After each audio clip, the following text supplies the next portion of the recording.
Names online.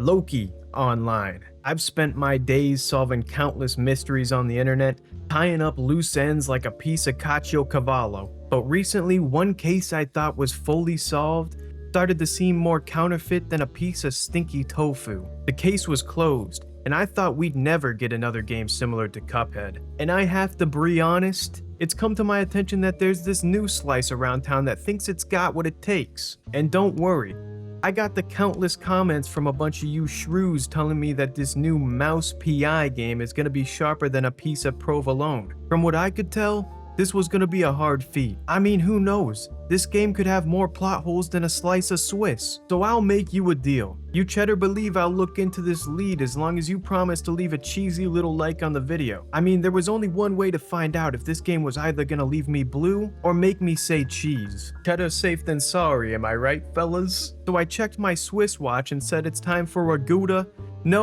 great review of the brand new Mouse PI for Hire game.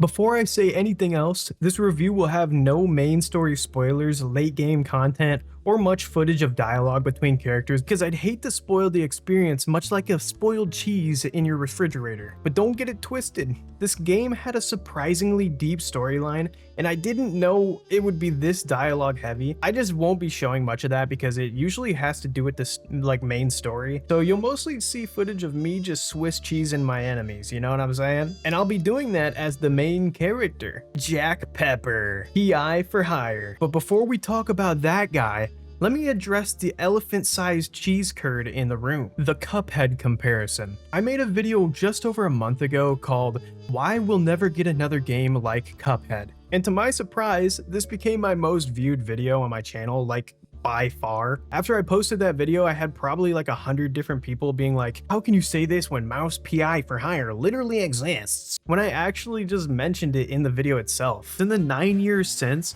we haven't really got any 1930s style rubber animation type of games or anything like it really. But we do have a little hope with games like Mouse PI for Hire coming out. do you guys even watch my videos or do you just comment on them after you read the title, man? Come on. That being said, I wanted to mention that because this is a review for Mouse PI, but I've also been kind of thinking of this as a part 2 to that video to answer this question for myself. Is this really another game like Cuphead or not? And as much as this answer to that question sucks balls, I have to say yes and also no. On one hand, this is a very similar art style to Cuphead where it's dripping with style. It's got that same rubber hose animation like Cuphead does, which is a 1930s animation style where Mickey Mouse just hits the nastiest moves you've ever seen in your entire life. Oh my god, he's kind of hitting that, what? But this game, unlike Cuphead, is actually in just black and white 3D and it's a first-person shooter, whereas Cuphead is a 2D boss rush platformer specifically. You see what I mean? The art styles are very similar and beautifully crafted,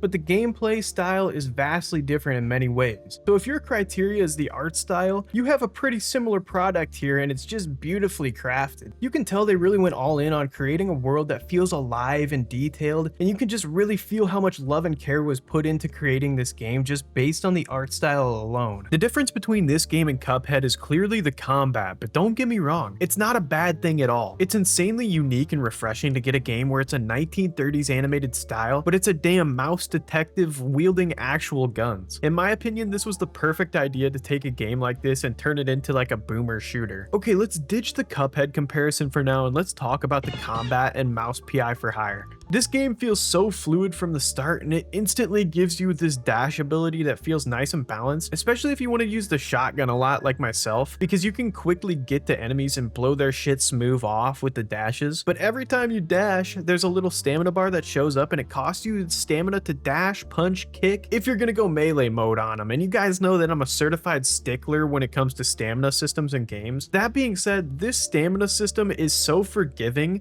and it depletes so slowly and charges recharges so fast. I actually have zero complaints about the stamina bar because this game uses it as a way to tell you, hey, you can't just like infinitely dash, but we aren't going to ruin your fun at the same time. It lets you do the cool movement with the stamina you get and rewards you by centering the movement around having fun instead of punishing you for having a little bit of motion, you know what I'm saying? Now let's talk about shooting. You basically start out with your trusty pistol, which is alright for a little bit, but you quickly start getting new guns thrown at you faster than Jack Pepper throws a fresh piece of fondue into his mouth. I mean, I won't spoil too many of the weapons, especially not the late game ones, but as hard as it is to believe, the entire weapon scroll wheel here, it gets entirely filled to the brim by the end of the game. At one point I was concerned about how far I thought I was into the game with a lack of weapons because I had only like half of the wheel filled out after like 10 hours in or something like that. But one thing you'll come to find out about this game is that they throw weapons at you more than a shrew eats melted cheese. It's like damn near every single hour of playtime consistently throughout the game, they throw a new weapon at you with different mechanics on it. And up to this point, it's been nothing but glaze, and I was kind of worried that I wasn't gonna have anything other than nice things to say about the game and nothing bad whatsoever, which is kind of true anyway, but I will say that some of the weapons in the weapon wheel felt so useless compared to others. After the early game, you'll probably never use the pistol again. I tried to use it later in the game, and it's just not as good as the Tommy gun whatsoever, so I don't know why I'd ever use it. And then there's a couple of late game weapons that feel way worse in some ways than like the early game weapons. I even ended up forcing myself to try and use anything besides the Tommy gun, the shotgun, and the Devarnisher, which is a badass gun that melts enemies with turpentine. But anyway, the other guns might just feel bad to me because they don't fit my playstyle, because some of them get infinitely better once they're fully upgraded. Oh yeah, I forgot to mention, you can upgrade your weapons. Basically, as you're playing, you'll find these little blueprints hidden around in secret corners and secret rooms. You can bring them back home to your headquarters and give them to Tammy Tumbler, and she'll upgrade each weapon up to 3 times each, which gives them a bunch of cool effects that do I don't know, I don't actually read it, I just watch the cool animation that happens afterwards because it shows you what gets added to the weapon, and it's awesome. But yeah, that's pretty much all about the weapons. I mean, you unlock new abilities as well, where you can like use your tail as like a grappling hook and stuff like that. It's all a bunch of cool stuff that you figure out as you move on through the game. You just get new abilities and weapons thrown at you very consistently, which I love. But speaking of Tammy Tumbler, we're gonna talk about some characters now. There's a ton of cool personalities that you can find around the game that don't even include some of the main characters. Like you can find side quests in actual missions where characters are like telling you stuff and they're like actual characters with voice lines. Everything's voiced in the game. It's incredible. But Tammy Tumbler is probably one of the most important characters in the game, and she's a young lady whose mother died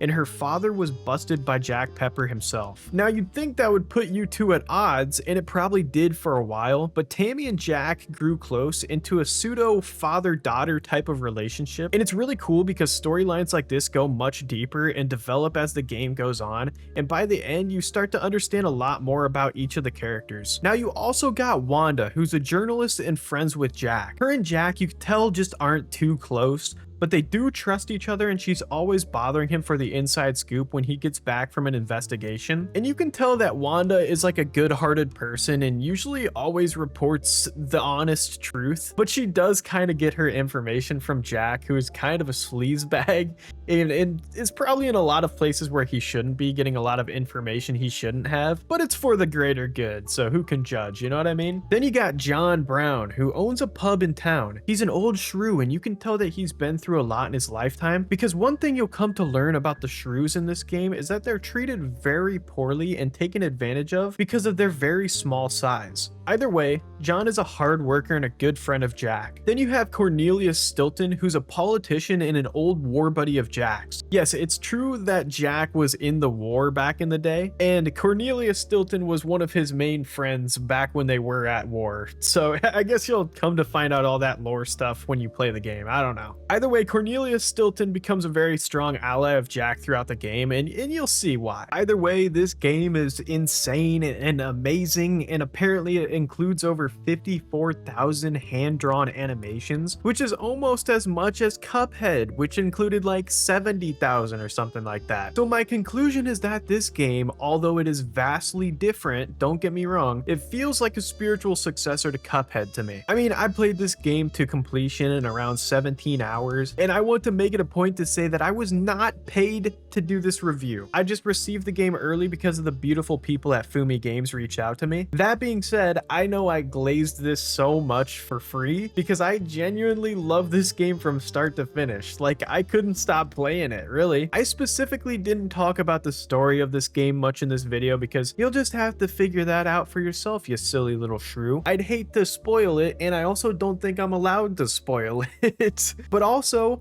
there were parts of this game that genuinely had me cheesing because of how happy I was playing it, no pun intended. There were parts that were so creative and levels that were so vastly different from the other ones. You'll just have to see it, man. You have to see it, okay? If there's one game I'm gonna tell you guys to get, it's this one. You will not regret it. And I seriously can't recommend it enough. This is right up my alley. It's like they specifically chose me for this. I don't know, like, they have to have someone working at Fumi Games that's like tapped into my brainwaves, because this is exactly what I needed, man.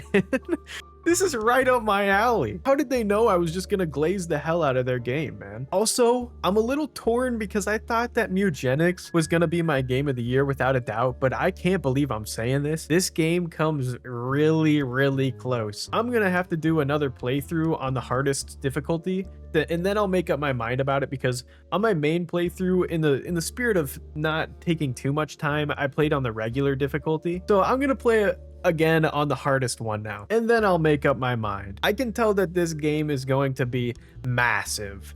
And you know what else is massive?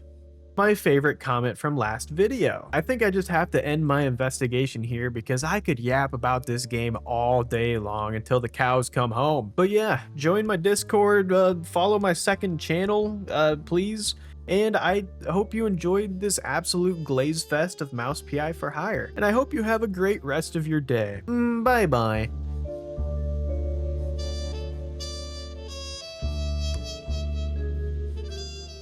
This is the super secret, super funny post-credit scene that nobody's gonna see, but if you see this, smash like, okay, like the video. Thanks for watching. Thank you for watching.